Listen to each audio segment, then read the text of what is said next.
All right, what's up, guys?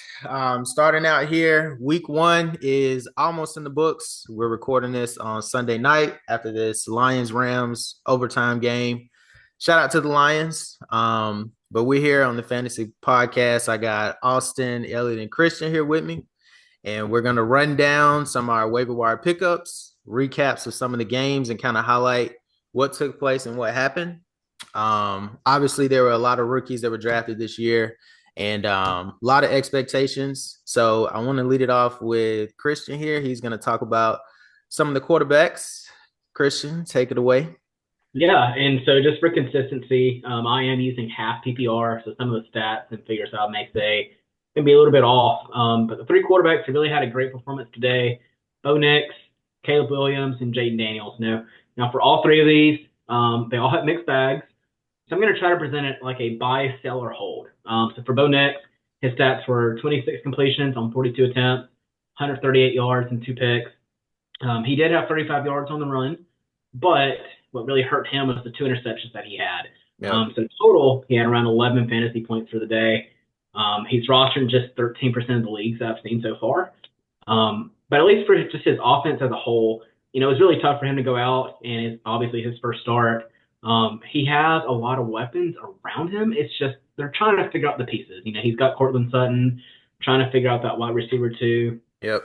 But he has a decent matchups coming up. He's got the Steelers, he's got the Buccaneers and the Jets. So if you have him, maybe hold on to him. If you don't have him quite yet, maybe don't just waste a waiver pickup on him so far. But of the three rookies, he had we'll say the middle performance of the three. Caleb Williams. Well, I'll give 1 point on Bo Nix. He started on the road in Seattle, and Right. that defensive coordinator was the same defensive coordinator that CJ Stroud went against week one last year.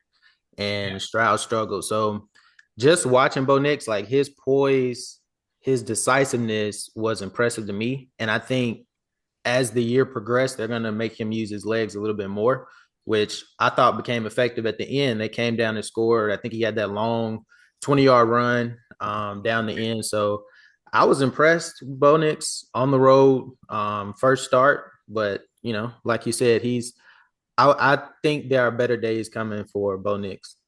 And Well, then and, and I'll maybe, I'll, oh, I'll go chime ahead. in. Another Yeah. thing, obviously with fantasy, we're talking about like volume and ceiling and floor. He threw what 42 times this game. 42 Yes. So attempts. Yeah. so like Sean Payton has already shown he's not scared. He didn't go 12 for or he didn't go 8 for 16. He threw 40 something times. Yeah. Um, three the three players had 8 plus targets. So like he hits a couple of those. Gets some more time under his belt, better matchups. You could see where the floor may be a little low, but the ceiling could start building up a little bit. Where I mean, first game out, he's Peyton's letting him sling it, and that's a recipe for a lot of variance, a lot of Yeah. highs, a lot of lows. But say he throws 42 times and he goes 30, 35 for 42, and starts getting some stuff together, and you can see a big pop for like a streaming play. Yeah. I mean, just doing quick math here. I mean, 26 out of 42, that's what, around 60% passing. I mean, Yeah. all in all, that's pretty good. So, Yeah. as a second quarterback, Caleb Williams. I have him as the quarterback for one of my fantasy teams. And, oh, man. Uh, it's not really just his performance, but it's also coupled with he plays for the Bears. So his stats, just going to read it off here. He's 14 to 29, 93 yards passing. He did rush for 15 yards, but he finished with a modest 7.2 points. Yeah. Far below expectations for what we all expected for him game one, but also just tempering expectations. This is his first game. He's also trying to figure out new pieces. He's got Rome, he's got DJ Moore. Trying to adjust to the league, it's tougher, I guess, for rookies than I guess we all think about. And him being a Heisman winner, it's like we think he's going to immediately come into the league and immediately contribute. It's still slower than we expect. So while he is rostered in 82% of the league, he has a really soft schedule coming up in the near future. Yeah. So he has upcoming matchups: Houston, Indianapolis, the Rams, but his October November schedules are really really easy. So maybe pick him up on waivers if he's there. If you have him, hold him because it really could pay off at least the months of October November if you have him on your roster. Yeah, I was going to chime in on that part about Caleb Williams. A couple of things that are interesting about him. So I saw the stat. I think since 2002, number one overall pick quarterbacks week one, their win-loss records like 4-22, like since for like a long time. But he won today. But what that says is, regardless of how talented you are, if you're a number one overall pick, week one, you're always going to struggle. Because again, you're going to the worst team, although the Bears are not a bad Yep. team. But Yeah. you got to figure out like you're starting off with a lot of pressure, a lot of eyes on you. Yeah. But to Christian's point, this is a weird, I don't know if this is like a schedule quirk or this is just like how it just is for them. They don't play division like a Packers, Lions, Vikings to week 11. Yeah, And it's a their schedule from backloaded here until divisional. week Yeah, 11 is like pretty good. So like to Christian's point, if you've got Caleb Williams, especially if you're in like a dynasty league or like a super flex league or like a big league, I would kind of ride with him for a little bit because the weapons are there, the offensive line is better, and he does has, as you saw today, a defense to complement him. So I wouldn't quit on Caleb Williams yet. So two things about Caleb Williams for me. He played the Titans week one. The Titans, I feel like they have probably the most underrated secondary, like pass defense in the league, and they just got L'Jarius Sneed from Yeah, the they got team. Snead. So dude. I knew that maybe DJ Moore, Roma Dunze, somebody would struggle. What was alarming to me with Caleb Williams, as talented as he is, looking at his play, he missed so many throws. Like, and it wasn't like he was under pressure; he just missed them. So I Taking a don't page know from if that Lamar's playbook. was, yeah, I don't know if that was nerves. I don't know if that was, I think Caleb Williams has a I don't know. tendency to try to be Superman. Because if you look at USC last year, if you go look at Yeah, USC last year and then with Miller Moss plays within the scheme, it looks great. But Caleb yeah, Williams is going to run around, run around, run around, try to find that guy, make the big play yeah. instead of taking the layup. So I think that's just how he's kind of wired. I think that's got to come undone for a minute. And Yeah, for the Bears to win the game and not even score an offensive touchdown, Yeah. it makes me concerned in that yes, he has a defense who I feel like can give him more possessions. But if you're not falling behind, how much are they going to give Caleb Williams the reins to get that volume, like a yeah. Bo Nix, like a Jaden Daniels? If they have a decent running game and they've got a dominant defense, how much hero ball is he going to have to play? The Yeah, only the that's only thing I would add here isn't Uberflus an offensive guru? He's defensive. He's defense. Okay. Yeah, I was gonna say if he's an offensive guy, I would have expected more. But now that you say he's a defensive guy, okay, this totally makes sense. Doesn't really have the people around him. He does to an extent, but it's different. Like you mean we talked about earlier, Bo Nix going to Sean Payton. Okay, he's gonna flourish. May not be immediate, but yeah, he has the coach, he has the system around him to really help him. So well, and like what Warren said, the challenge is like winning football games or being good at like putting up fantasy scores. yeah, Caleb Williams, he won his football game, and it's going to be one on the ground and one in defense, like you said, Warren. So he may not be in a position to throw the ball 30 times, 35 times, 40 times, yep, because for them it's about winning the game. But for us with fantasy, it's like, come on, man, like let's get some stuff down the field. Let's throw the ball some more. But going to a decent team for a first overall pick, defense first, special teams, run the ball. I wouldn't be surprised if he wins games, but I don't think he's going to be relevant in fantasy unless they're behind and if unless they're losing. And that may or may not be something that happens regularly with that Bears defense. yeah. Yeah. We're to talk about Mr. Jaden Daniels here. yeah, Jane Daniels, he was the leader of the three rookie quarterbacks. He finished with around 28 points, threw for 184, 17 to 24 completions, added 88 rushing yards, and obviously, for Jane Daniels, this is the big kicker. He had two touchdowns on the ground. Yeah, So he does have pieces around him. Obviously, he has Cliff Kingsbury as his offensive coordinator. The scheme is still developing around him. But he has really favorable matchups coming up as well. He plays the Giants. Granted, the next two after that are on the road at Cincinnati, at Arizona, before Cleveland. But obviously, his upside is, and he can run. yeah, Having 88 yards on the ground, two touchdowns, along with Yeah, he almost had 200 yards passing. Everything else is going to fall into place. His receivers are going to, build better rapport with him. But all in all, he had the best game of all three rookie quarterbacks. He's in 86% of the leagues. If you have him, definitely keep him. He could possibly be a starter for some teams if you have maybe a quarterback like, you know, Geno Smith or somebody else who's like a lower QB1. Yeah. He may be worth starting in weeks to come. Jaden Daniels, to me, he's a QB1. Just taking a look at that game, this was his first game, and I thought he would have been under more pressure than he was with Washington's offensive line, but he looked poised every time he took off and ran. I mean, it was like it was comfortable. He does need to work on his sliding. I don't know if you guys saw the clips. I mean, he was just kind of, I thought he was going to get hurt trying to slide, but also Washington's offense, they do need to utilize Austin Eckler a little more to help out Jaden Daniels. The couple of passes he got, like he may be older. You can say he's washed, whatever the case is, but he still has some moves, some wiggle. And unlike the Bears, I think Washington's going to be down a lot, and he's going to have to come back and throw. And he scored, a lot of his touchdowns in garbage time. So garbage time counts in fantasy. I think Daniels is a slam dunk QB1.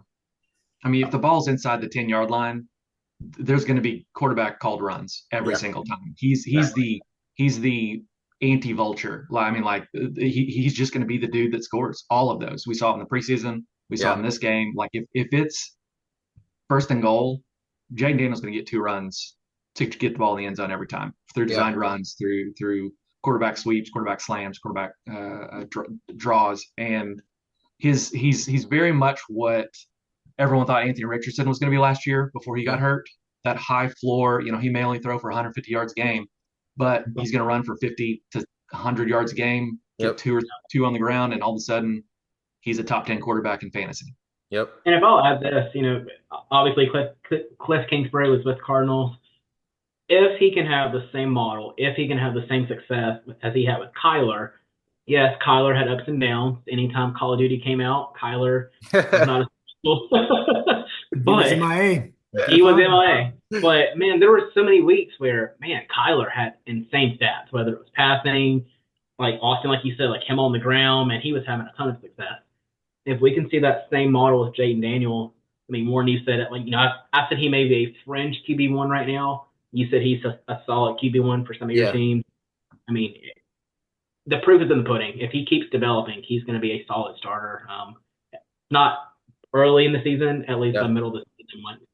Well, he may be the anti Caleb Williams, where Caleb Williams is playing with the lead. He's ground and pound.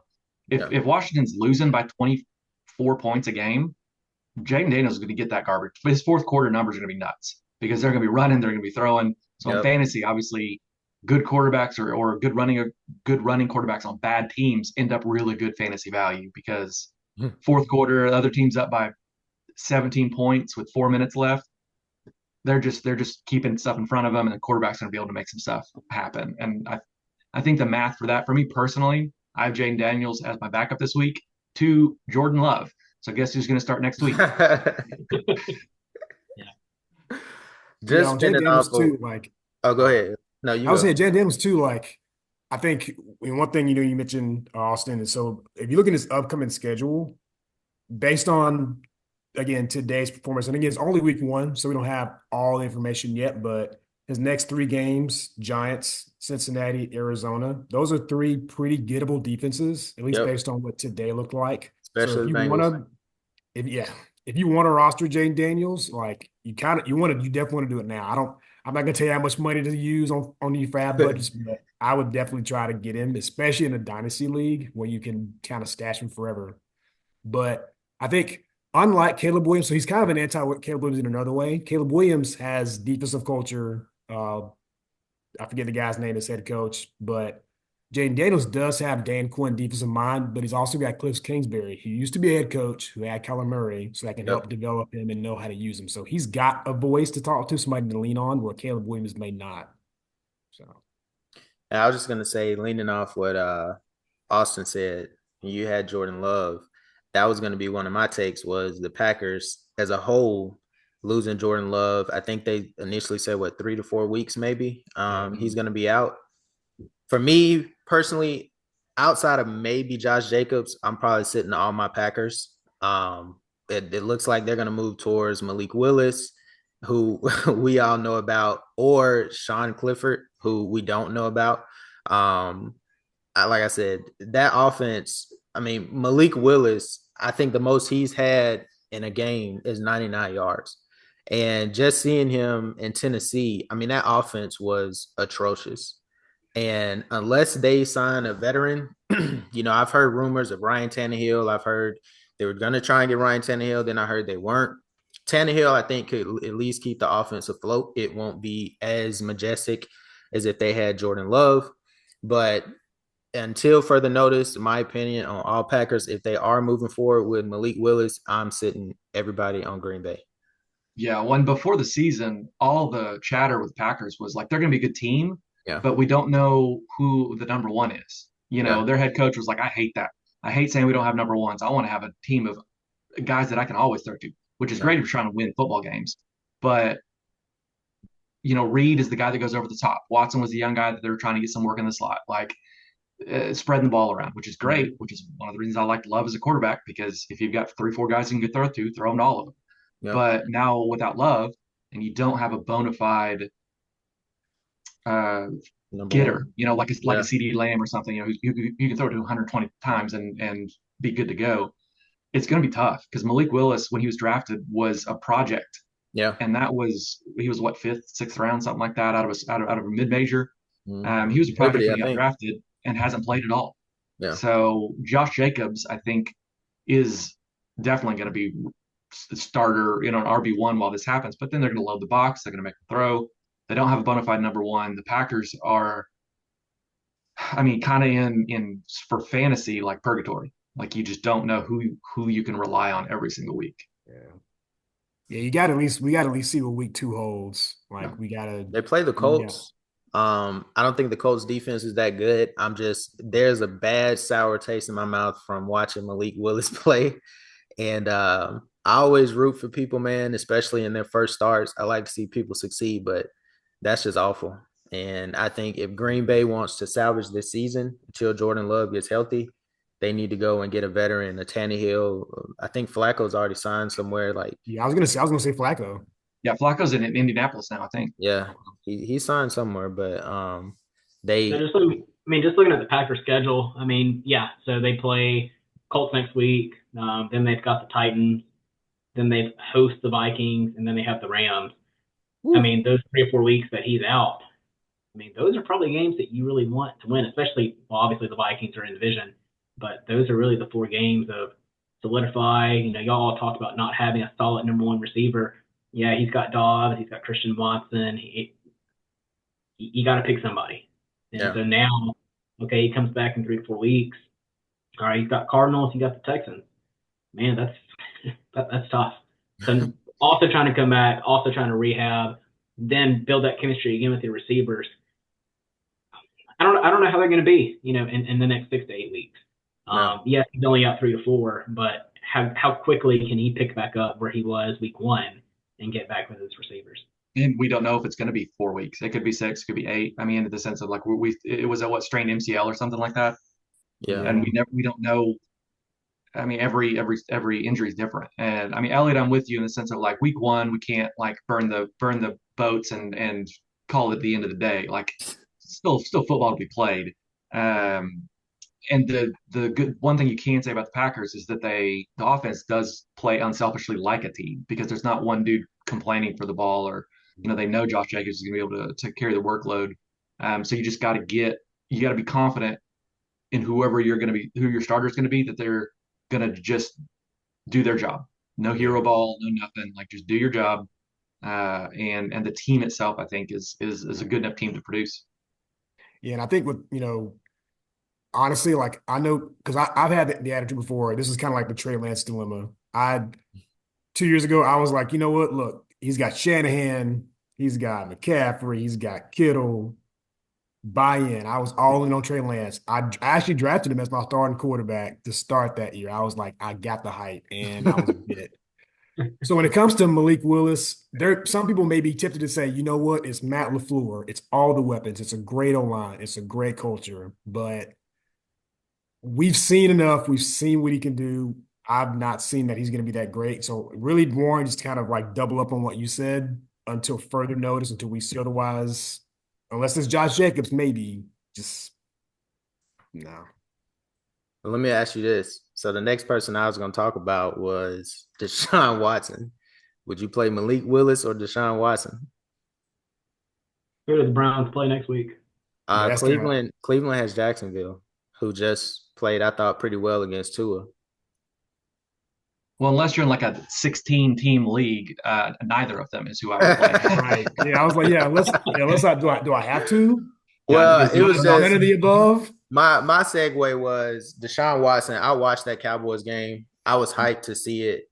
He looked awful. Like he was not decisive. Um, he doesn't really run anymore, and he doesn't really make plays anymore to me. He kind of reminds me of what Russell Wilson has become, just a guy who was great, and now they're living off his name. And the deal. It's crazy to me that this is pretty much, yes, they were missing Nick Chubb, but at the time, this is the same team that Joe Flacco like flourished with. And Flacco Well, was a they dang didn't near, have Chubb last year, and Ford went nuts. and he was a QB1 almost, Flacco. Mhm. This is the same team. They even added Jerry Judy.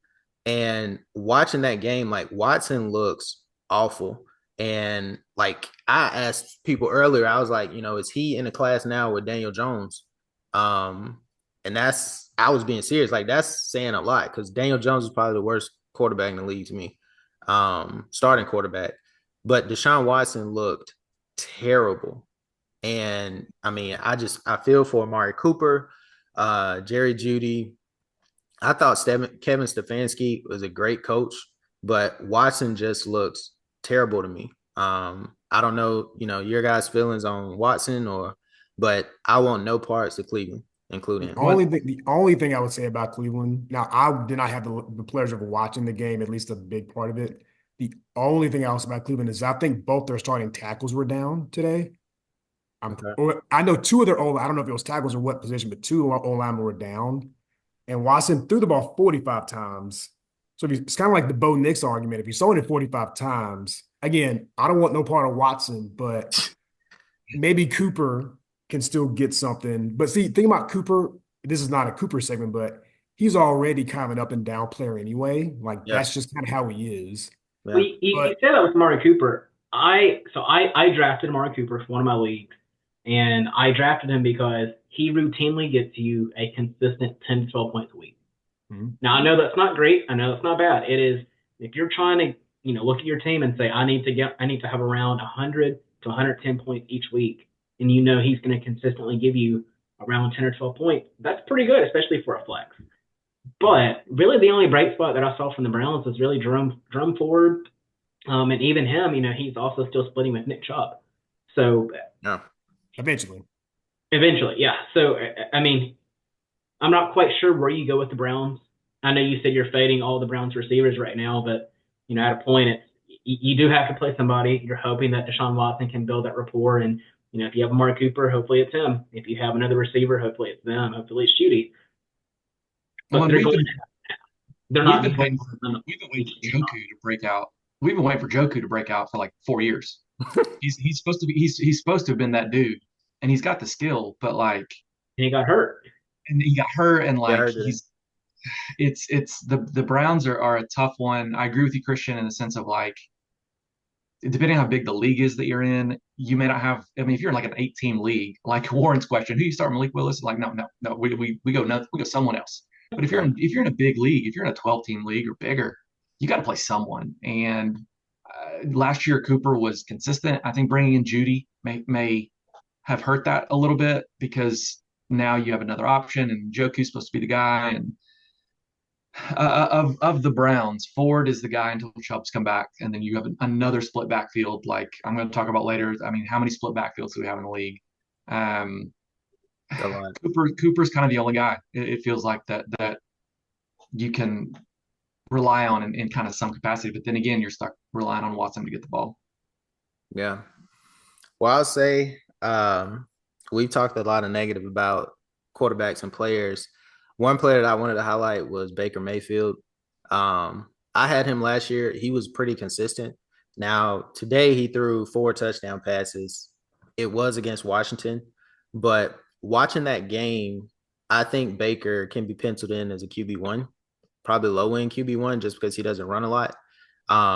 He's got so many weapons. Like, the rookie they just drafted, Mike Evans, obviously, Chris Godwin, Rashad White out of the backfield, K. Dotton at tight end.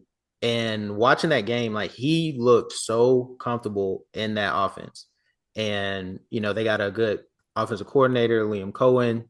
He came from the Sean McVay tree, and they dial up a great offense for what Baker does best, which is out routes, slants, and he has the perfect connection with Mike Evans. Like I don't understand. And his schedule coming up, he's got the Commanders. Now, I mean, he had the Commanders. He plays Detroit next week, which I expect he'd have to throw, just because I think Detroit has a solid offense they'll have to keep up. He played Detroit last year. He threw for 200 yards. He had an interception. He struggled last year, but I don't think that's a terrible matchup. And then they got the Broncos, who I don't think scares anyone. And then the Eagles. I don't care who the Eagles draft. Like, their secondary always gets torched. So I think he has a decent schedule. I can view him as a QB1. I don't think he's going to be top 5, but I would be comfortable starting Baker Mayfield. Same. And then his division, I Yeah. mean, the Saints, I mean, we may talk about them later. They were tough on defense, but you got to think about who they played today. Yeah. But his division, that's 6 games where you're going to get good points. And you always play your division well. And Baker Mayfield, I think he gets this like weird like association that because he was failed in Cleveland, Yeah. that he is not, you can't like trust him. But again, if we're talking fantasy, Mayfield he ain't afraid to throw it down there. He ain't afraid to find out what's down there with the ball. He's not afraid to find out what's down there. So Yeah. like I agree with that. Like he's like Chris Godwin. I know we kind of said this before we went live. I played against him this week. It was not good. Yeah. Yeah. I mean, I know we talked about like before we went live about Stafford being undervalued. Chris Godwin may be one of the more undervalued players in the league, fantasy or just talent. Like the talent is there. The offensive line is good because it was good when Brady was there. It's still good. So yeah, I do agree with that. It pains me to say this as a Texas fan, but I watched a lot of Baker Mayfield at OU, and when Baker is confident, Yep. Baker can cook. And the last couple of years in Cleveland, he was not confident. Everyone was slamming him. Everyone was wanting him to move on. He put his time as backup, went to a place, I don't know, prove-it deal at Tampa Bay, and now has a coaching staff that believes in him. And when Baker knows people believe in him, Baker, no pun intended, Baker cooks. Yeah. And for a fantasy perspective, like you said, Elliott, just no pun intended, Baker can cook. It's one of those things that like he's got a staff that he knows believes in him, and when Baker's confident, he's going to throw the ball. And like Elliott said, in fantasy, maybe it's better for him to force the ball than not to win or lose a game. It's kind of like the Jameis Winston effect. Jameis Winston threw a whole bunch of touchdowns and a whole bunch of picks. Yeah. But you know what? He has some real big fantasy games. Yep. 5 touchdowns and 2 picks, still a good fantasy week. Yeah. Just like the year of Blake Bortles. Remember that year, Elliott? Yeah. Like top 5 quarterback, but they were all like heroic comeback efforts in garbage time. So I get it. But Elliott, I think you wanted to talk about some people too. So yeah, I was gonna bring up a couple people because I really wanted to focus on kind of the week 1, like, oh my gosh, let me like freak out. But I also want to talk about some week 1 positives where I'm like, hey, there's something there you need to build on. So I'll start with the negative first to kind of move beyond it. So Drake London, he's on my fantasy team. I think I got him in 2, maybe 3 leagues. yeah. Today, he was 2 receptions, 15 yards on 3 targets. And I think a lot of people's knee-jerk reaction would be – so I'm actually going to say something kind of in the reverse about this one. A lot of people's knee-jerk reaction would be, oh, my gosh, like, it's week 1. Don't worry about it. So that's true. Don't worry about it. But at the same time, he does have a new quarterback that's coming off of a bad injury, who is 36 years old in a new offense with a new coach, new OC. So you got to think about that. But I will say this about Drake London. His next 4 games, based on what we think we know about teams, he's got Philly, which has got a new secondary, but they're talented. The Chiefs, great secondary. Yeah. Saints, great secondary, and the Bucks, still good coordinator, good secondary. So with a guy like Drake London, I would say maybe try to sell him high, like try to sell him now. Now, some of the people in your leagues may kind of scoff at it because of his week 1 stat line, but there's still potential there to where I think you could maybe if you're in a league where maybe you need a running back or you need another tight end or you want to like try to buff up your roster, I would maybe try to package Drake London soon. So to try to get something in return. Because I think he'll be better, but I don't know if he'll be much better in the next few weeks. So you want to try to trade him now before it gets Do you tough think to that trade him. do you think that changes if they switch to Michael Penix? Maybe. I Maybe so. It's But see, I hard don't know. I don't because know if they're going to anytime soon. yeah, you don't know if they're going there because they did pay Kirk Cousins. Mhm. But he's also a rookie, and you never know how he's going to perform. The Falcons, I felt like if they were going to draft Michael Penix, they shouldn't have got Kirk Cousins because I feel let him get his kinks out of the way now and let him build with Drake London and Kyle Pitts and Bijan. But going to Kirk Cousins, and if you eventually switch to Michael Penix, which I feel like is going to happen at some point, now they have to build rapport and get used to Michael Penix. And I mean, say what you want, but he's left-handed. The ball spins different. It comes out That's right. different. It's just another learning curve for the Falcons. I mean, at the time, we all thought drafting Michael Penix after getting Kirk Cousins and paying him all that money was stupid anyway. But just the reality of it, I probably would sell high on Drake London. Mm-hmm. That's just my thoughts. And Christian, also, I don't know if you guys have any thoughts, but that's when I was kind of going through. I was like, you got to think like the schedule. At least again, from what we think we know, the schedule coming up tough, but he's still a big name. I would again, if you need players, you may try to sell him high right now. I don't know Yeah. if y'all have thoughts on that. Yeah, the only Yeah, thing Drake London. Go ahead, Christian. go ahead, Austin. Oh, No, you're good. the only thing I would caution here as well, his new head coach. And so it is Raheem Morris. Yes, he is a seasoned head coach. Yes, he's been a seasoned coordinator, but it's still new. So I would caution you if you have Drake London.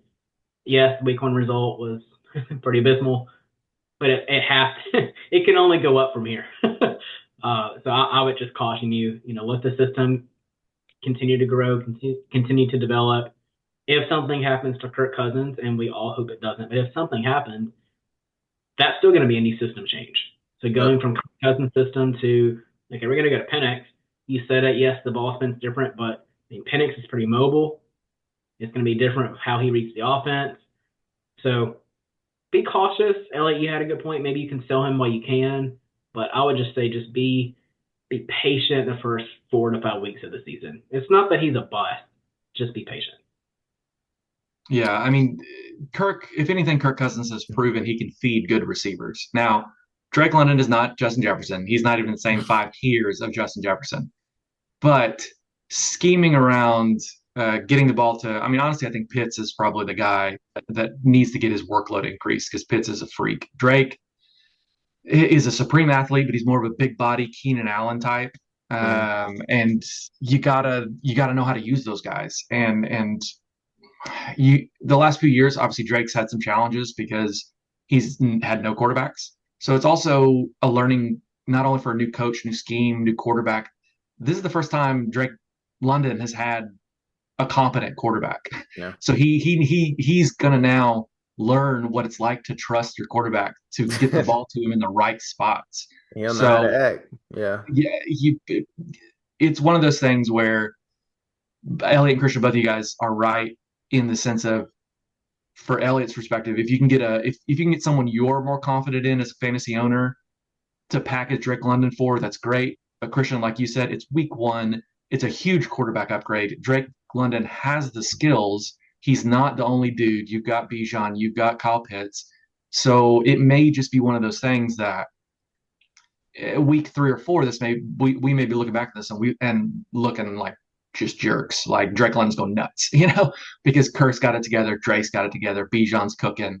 Raheem is him. He's that dude. He's a great coach.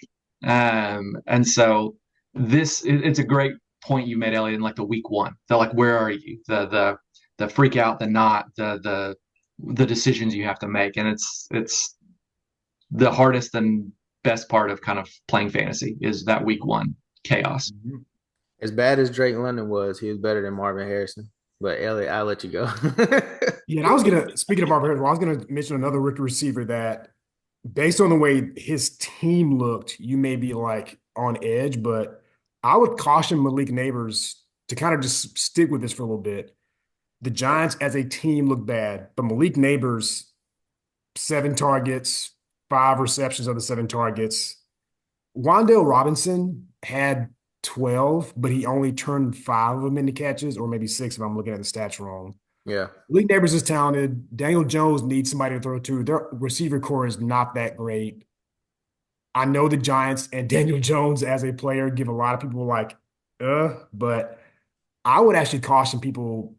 Something's there. Again, if this is an NFL skills, good team, bad team kind of discussion, get away. But from fantasy points, Malik Neighbors is good. Like I wouldn't say get rid of him yet. He's getting looks. Marvin Harris is more talented, but Malik Neighbors got more looks. Yeah, Neighbors feels like what Garrett Wilson would have been after Aaron Rodgers went down. Yeah. Like obviously, Garrett Wilson was my wide receiver 1 last year, and then 4 snaps in, it was the end of my season practically. But like all Jets fans or all Jets fantasy owners, but Garrett Wilson still got fed. Like he's still the dude. Like you 100% right point. Are you excited about Neighbors if he's your wide receiver 1? No. But if he's on your roster, are you wanting to cut him? No, because 7 targets. He's a dude. The Vikings defense is good. Yeah, Yeah.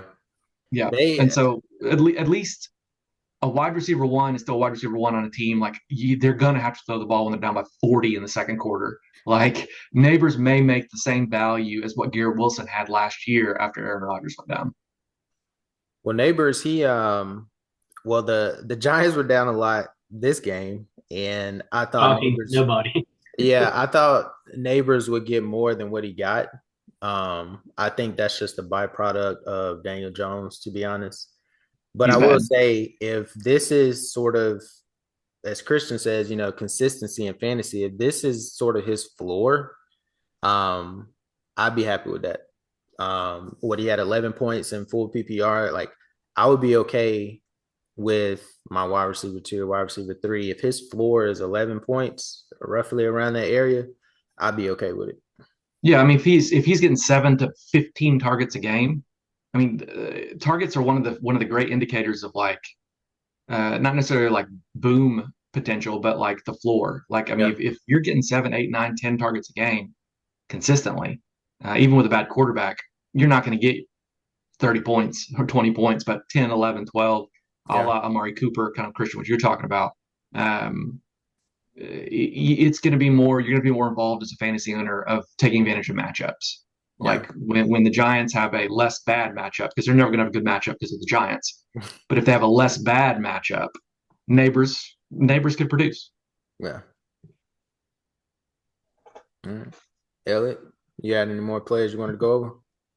I mean, I just got 2, both running backs. I think I would just want to kind of give like a somewhat pat on the back of myself, somewhat, but I don't know why we miss Kenneth Walker. I knew you were going to talk about him. Like, now, again, week 1 overreaction, here I go, contradict myself, but like, I took him in round, I think 5. Yep.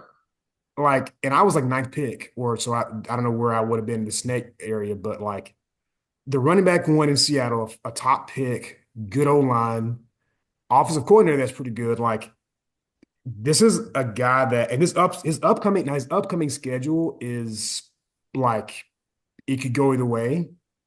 But if you've got Kenneth Walker, like, you should be confident in what you have. That's a steady running back. This is an offense that great receivers, a quarterback that's not elite, so they'll need him. This is a guy that if you got him, you made a great pick. You want to stick with him for a while. I think Kenneth Walker especially in today's like running back kind of we don't care about you, we don't value you as much anymore. I think he, without a doubt, should be a top 5, top 7 play each week. Really, I mean, based on what I saw today.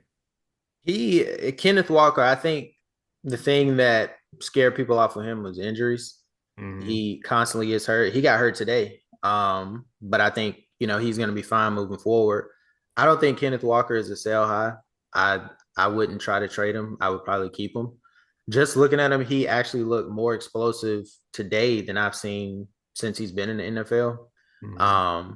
So I mean, hey, give yourself a pat on the back. I was going to mention Tony Pollard because I felt like I called him, but Kenneth Walker, I think I would not sell high on him. I mean, any running back where he's the workhorse is Right. invaluable right now. I mean, there are only 4 or 5 running back rooms in the league right now that has a number one lead back, and Kenneth Walker is one of those guys. The only reason he wasn't is because he's injured, and the only reason he may get spelled is just to mitigate some of that. Yeah. But even his rookie season, when he came in, he was filthy. Like he was powerful. He was running folks over. He was running away. So yeah, props. Any Kenneth Walker owners should be happy. And the only advice I give is get the backup as a handcuff. That's literally the only advice because he's the dude. Yeah. Yep, Austin, you took what I was going to say. I was going to say, if you can, get Charbonnet, because if he's a workhorse, I mean, Warren said that he got hurt. So if he gets hurt later in the season, at least have that backup, have that second or that third option, whoever the RB3 is for the Seahawks, have those on your roster. Mm-hmm. I got you. Yeah. And Elliott, who else? In terms of like individual players, that's really on the ones I want to highlight. I was going to mention Saquon Barkley, but I feel like that speaks for itself. If you saw a stat line and then to talk about, just Saquon was rated high. I think he just kind of confirmed. That was confirmation. The best team that he's ever played with, and I mean, sky's the limit for him. Like he looked quick, he looked fast, catching the ball, running the ball. I mean, you're not going to sit Saquon. Mm-hmm.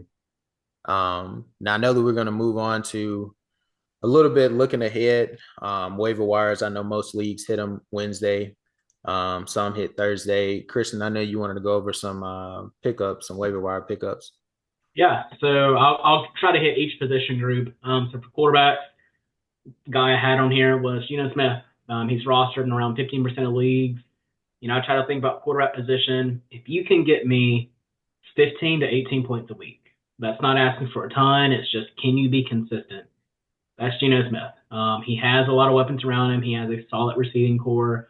We just talked about Kenneth Walker. If he needs to hand it off that week, that's fine. But he's not flashy. He's not going to have the huge passes. He's going to get you that consistent 15 points a game. So he is the quarterback I have here as available in most leagues. Moving on to running backs. We all kind of saw it on that Thursday night game. Justice Hill. I'll be honest, I didn't really want to see a lot of Justice Hill. I wanted to see a lot more passing, and I wanted to see a lot more of Derrick Henry. But I think it shows they're only going to use Derrick Henry if they have to have the ball, third and short, fourth and goal, and from the 1 yard line. They're going to use Derrick Henry in those situations. So if they're passing, Henry had 2 targets, I think, and missed, didn't catch either one of them. Yeah. But I mean, that first drive was really indicative of, oh man, he looks really great. Yeah. And they didn't really go back. Listening to the commentary and I watched that whole game, there may have to be some adjustments on the offensive side of the ball, how the offensive coordinator is calling plays, because when Derrick Henry came in the game, everyone knew Derrick Henry was getting the damn ball. That's not a surprise. There may be an adjustment to where utilizing him differently. There was a big talk at the beginning of the season about, Derrick Henry thrives when he's downhill, and Lamar really likes throwing out of the shotgun. Can you really get downhill with Derrick Henry out of the shotgun, or you have to switch to pistol? All that kind of deeper philosophical stuff about the offensive side of the ball. And this is the first time the Ravens have had a Derrick Henry type player. And I think Todd Monken is having to, in preseason, there's ifs and buts and candies and nuts. He's planning for the best scenario. But after that game, how unbelievably evident it was that when Derrick Henry was in the game, stack the box, Yep. make his feet move in the backfield, and especially some of those shotgun runs, those reads. Henry just didn't feel like Derrick Henry, like that downhill smash mouth, one cut up the field. And so, is it going to be Monken being like, all right, we're just going to use Derrick Henry on 3rd and 1, or is Todd Monken going to kind of eat a little bit of crow and be like, all right, we need to build a little bit more around Derrick Henry because of who he is and what he can do. And that's going to be that week 1 reaction of what it's going to look like in week 4, week 8, week 12, of how they're going to scheme with Derrick Henry in the game. Because when Justice Hills was in the game, they were going to pass the ball. Like that's just kind of what was going to happen. He looked And with explosive. that, I mean, Hill's available in 80. I can do quick math. 97% of leagues. He's only rostered in 3%. So I mean, the amount of times that, like you said, they knew when he was in the game, he's either going to block or he's going to catch the ball. And if you're in a PPR league, you definitely try to pick him up this week. You know, there are a ton of other options for running backs, but if you're trying to look at just touches, I mean, Justice Hill is probably going to be your guy. Yeah. I was going to go back, Christian, on something you said about a quarterback because I was kind of looking at my stats trying to confirm this. Yeah. Geno's a good pickup. There's 2 guys, at least this is probably going to change after what I just saw an hour ago, but in most leagues, Jared Goff and Matt Stafford are widely available. Matt Stafford is available in 64% of leagues. So now you may have to put some money up there before him, but he's available. And Jared Goff's available in 41% of leagues. So those are 2 QBs right there that if you need somebody, like they're more than likely available in any league that you're in, especially if it's 10-team league. They should be available. Yeah. I think And Warren, I mean, good. I talked about earlier, if you're trying to find somebody to replace Jordan Love, Yeah. those are I good think they're options. good pickups. I think what kills them is the no rushing yards. I mean, Jared Goff had his Michael Vick moment tonight. I think he ran like an 80-yard scramble, but for the most part, like they get no rushing yards. And just to not even have that like as any kind of upside. I don't think Lamar Jackson typically played that well Thursday, but I mean he had over 100 yards rushing, and in fantasy that's like 12 points. I think he had 122.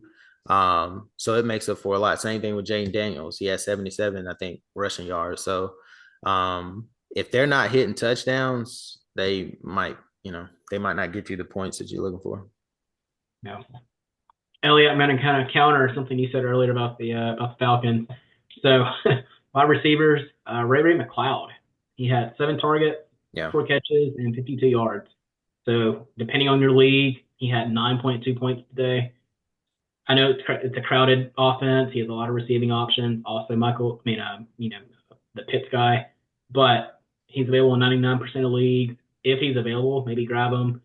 They do play Philly, Kansas City, and New Orleans, so they will probably be passing.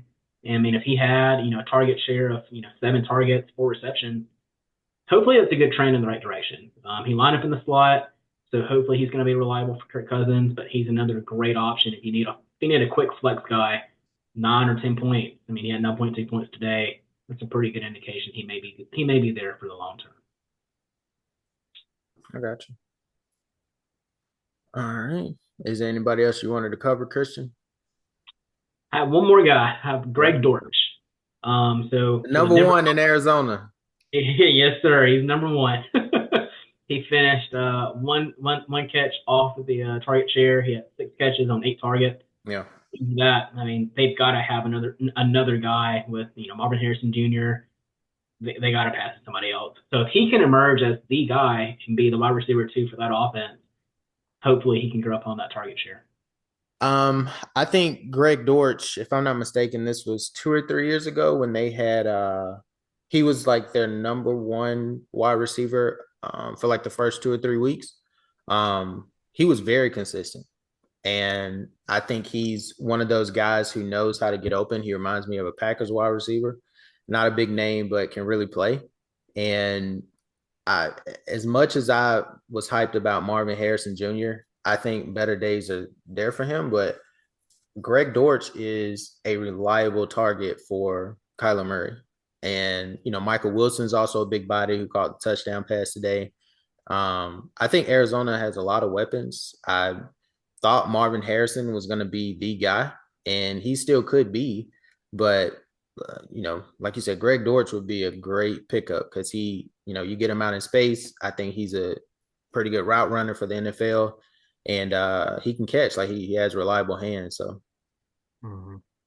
But I just want to highlight a couple things. Mainly, I dig a lot, especially for waiver wire stuff in terms of targets and combination of like confident quarterbacks and stuff like that. And this rookie wide receiver class was touted as a legit group, yeah. as a group that could make an impact, and not just the top end guys like Marvin Harris Jr., but we're talking second, third, fourth rounds. So I'm just going to rattle off some numbers and then give you kind of my 2 cents on a few of them about the rookie guys and their targets. So we had Xavier Worthy with 3 targets, Ladd McConkey with 7, Thomas Jr. from Jacksonville with 4, Vele with Denver at 8, McMillan with 3, Coleman with 5, Leggett with 7, Neighbors with 7, Mitchell with 5, Adunze with 4, Harrison with 3. So we're seeing guys actually have a role to play in some of these offenses. Yeah. I want to focus in on a couple of the guys because bad quarterbacks, we talked a little bit earlier about some of the challenges, like having Daniel Jones or whatever. Some of these guys are getting decent targets with good quarterback play. Ladd McConkey was hyped up a lot at the beginning of the season as the slot guy for Justin Herbert. He had 7 targets, touchdown. He could turn into one of those guys that's a chain mover. That's the safety net. If he's getting 4 to 6 catches a game, 50, 60 yards and a touchdown, might actually have some legitimate value. Again, a guy I drafted, so I'm a little particular. And another guy Herbert can't count on Quentin Johnston. Like he can't catch, so somebody has to get the ball. And McConkey's been known as the dude who always shows up. When he was at Georgia, like he was always there. Like any scramble, any off-platform play, any short yardage play, he was the guy that was there. Very much a Julian Edelman type force in an offense that, with a good quarterback like Herbert coming back, could have kind of a meaningful role to play. And I mean, he put up numbers this week and can continue to do so. Another guy I'm really high on is Brian Thomas Jr. for Jacksonville. He had 4 targets, but he had a touchdown. He did. And Lawrence, he's going to put the ball down the field. He's a starter. I think he's their wide receiver 1, wide receiver 2. He's on the field every play, and he's going to get some action. He's already shown it this week, double digits, fantasy points, and could continue to kind of grow in the offense. And I do think LSU and Ohio State wide receivers transition very well in the NFL. Yeah. So kind of talking what we were earlier with Christian with Bo Nix and Denver. And for bigger leagues, it might be a little sneaky stash. I call him Vele. I don't know if that's his name, Vele. For Denver, he had 8 targets. 8 targets. Again, he threw 42 times, and 3 dudes got like 40 of the targets. Vele got 8 of them. Cameron Sutton got 12 or 13 of them. Yeah. So if Nix is going to throw the ball a ton, the slot guy probably going to get some action. Yeah. And Vele is one of those guys that you don't know much about. You don't know what Nix is going to do, whatever. But if you're in a deep 12-plus team league, guy with 8 targets week 1 with a rookie quarterback is kind of showing some rapport. And he probably built that rapport through like a rookie OTAs, rookie training camp. And, he probably built that rapport with Bo Nix. I thought Cortland Sutton would be the guy. I mean, leading in all categories for Denver. But like you said, it may be him because of that rapport. And when you have a rookie quarterback, normally they lean on tight ends as that comfort zone. But Valet may be the comfort zone for Bo Nix.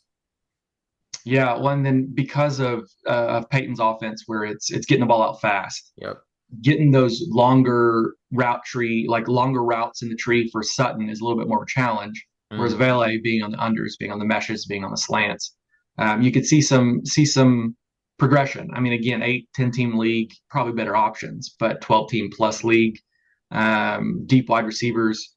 Valet might be one of those stash guys, like put in and see if the rapport helps. You can't. I don't think you can count on someone like Leggett, who's a stud, but the Panthers are just not a good team. He's getting 7 targets, but they're just not getting stuff done. I loved AD Mitchell out of college. He got 5 targets this week, but we saw AR. He's incredible, but it's just 60 yards or run, 60 yards or run. Yep. So not a you lot of kind of question volume. that. I think he had Anthony Richardson had 9 completions, right, for the whole game. Something like that. That's He crazy. basically threw deep or like there was that's about it. Either threw deep or incomplete. Yeah. To that point, I looked up Alec Pierce's stats and I was like, oh wow, he had a good game. It's like 3 catches, 125 yards, and a touchdown. Yeah. There's not much variety there. But that is all. That is no floor, all ceiling. That's a 0.5 game or a 25-point game. Yep. But the one that you kind of alluded to earlier with the Cardinals with Marvin Harrison Jr., I was shocked he only got 3 targets. 3 targets to build around your offense around a generational wide receiver. That to me is not worrisome because I think the coaching staff is going to look at that and be like, guys, we can't do this. Three targets to this guy is just not an option. He had a drop too that was right in his hands. It was like a 15-yard comeback route. But yeah, three targets is just not going to cut it, especially when you spent that high of a draft pick. He has the size, he has the athletic ability. He has to be more involved. Yeah. And the last guy in the rookie group is one that was hyped up more for his fashion sense and being able to shop at Macy's on sale. But Keon Coleman was supposed to be, he had 5 targets. And the Bills are a real interesting situation to be in because obviously they pretty much redid their whole wide receiver staff. I am a sad Dalton Kincaid owner because he was supposed to be a dude. Because when you lose all your wide receivers, your tight end is going to be a guy. He had 2 targets. Dalton Kincaid did. So the Bills are one of those where it's not like a dumpster fire. They're horrible. They won the game. So like as the weeks progress, as the scheme starts to develop, Keon Coleman's one of those guys that 5 targets in his first game, rookie, developing rapport. Dalton Kincaid, hopefully as a Dalton Kincaid owner, like we start to see some progress. But talking about Dalton Kincaid, the tight ends has been an interesting week so far for the first week. 4 years ago, it was Jason Kelce or bust. Like there was no one. Not like it was. If you didn't get Kelce in the first round, you were getting some other dude in the 10th. Yeah. That was it. We were supposed to be in the golden age of tight ends. This week 1, how many tight ends do you think had more than 5 targets this week? In the whole league, 32 teams, 32 plus tight ends. How many had more than 5 targets this week? I'm going to say 12. That's my random guess. I'm going to say 18. Oh, more than 5. I'm going to say like 5. 3. Wow. 3 had more than 5 targets this week. Isaiah Likely had to be didn't 2 of them play on Thursday? Because I think Bill was targeted a lot. Yeah. Likely has 12. McBride had 9 for the Cardinals, and Brock Bowers had 8. Wow. That's it. There are a handful of 5. The 2 tight ends from the game tonight had 5. But 3 tight ends had over 5 targets this week. And obviously it kind of blew my mind when I started looking through that. It's an aberration. There are too many good players not to get them the ball. But it's going to be interesting with Likely. Andrews coming, you've got Andrews and Likely. How's that going to shake out? McBride got 9 targets, still had less than 10 points. Bowers, to me, is the one that could be sneaky good. He's obviously incredibly talented, but with a questionable quarterback, Warren, you mentioned they like tight ends. Yeah. He had 8 targets. Yeah. And Bowers is a dude. Yeah, for fantasy, like, I'm sorry. Bowers also has Michael Meyer. And so I stayed away from Brock Bowers, even though I saw him in college. My hesitation was, well, they just drafted a quarterback last year. How are they going to use Michael Meyer and Brock Bowers together? There's only one quarterback, and I'm not like you kind of said it, not the best situation for quarterbacks, but if he passes, it has to be to, and here it was Brock Bowers. So how is that going to go long term? Yeah. Yeah. Well, hopefully Brock can keep it up. I know that they still have Devontae Adams, and as a Devontae Adams owner, it wasn't pretty. But I mean, Gardner Minshew is under a lot of pressure, but 8 targets is 8 targets, and we'll see how it grows and how he progresses as far as building that rapport. Who knows? Devontae Adams may get traded at some point this season. So Yeah. I was gonna give just a few comments. I know we actually have like 5 minutes left on the dot, but I was just gonna say just kind of my final thoughts. Like I said it all game, but like week one, there's too much to conclude. It's a long season. If anybody wants some encouragement in my main league that I play in, one, you're in the same league. The 2 years where I won the championship, I lost week one both times. So like week one's a long one. Another thing I'd say, rookies are rookies. No matter how talented they are, a rookie's a rookie. But they'll eventually figure it out. Uh, a talented player will find the ball. So, the Drake Londons, the Amon-Ra St. Brown, we didn't mention him, the Devontae Adams. If they're good enough, which those guys are good, the ball will find them. Like it'll find them.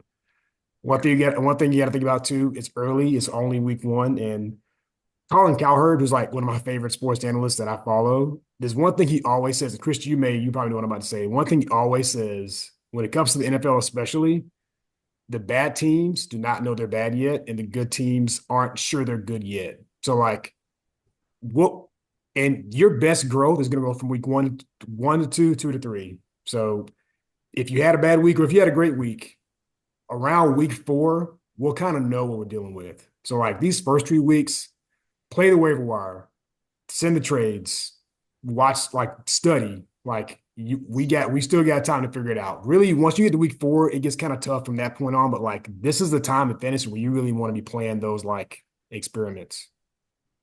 Yeah. I mean, and I'll say I am not qualified to make educated decisions on high level football, uh, like the millionaire coaches, coordinators, and staff of these guys. If we're noticing that like Marvin Harrison needs more targets, I'm pretty sure they've addressed, like they're going to address that. Or like Deshaun Watson is having some struggles, like how are we going to scheme to do that? And I think, like you said, Elliott, week 4, week 6, if we're seeing the same stuff, then I feel like that's less about the players and more about the coaches. Like are we really putting them in the best situation to be successful? And I mean, I do this because it's fun. I mean, like I like getting in the weeds. I like taking risks on the waiver wire, looking at targets, or going all in on a Dortch to win the league. Like that's my goal, and I appreciate you guys for including me in the group with this, and it'll be a fun season, that's for sure. Yeah. Well, I appreciate you guys being here. Like I said, we'll be back week 2 with a recap of players that we kind of look at, players we want to talk about, trends that are going on, and hopefully, if you started on one, you can be 1-1 next week, or if you lost this week, you can win next week. But until then, man, I appreciate you guys showing up, and we'll see you guys on the next one. Appreciate you guys.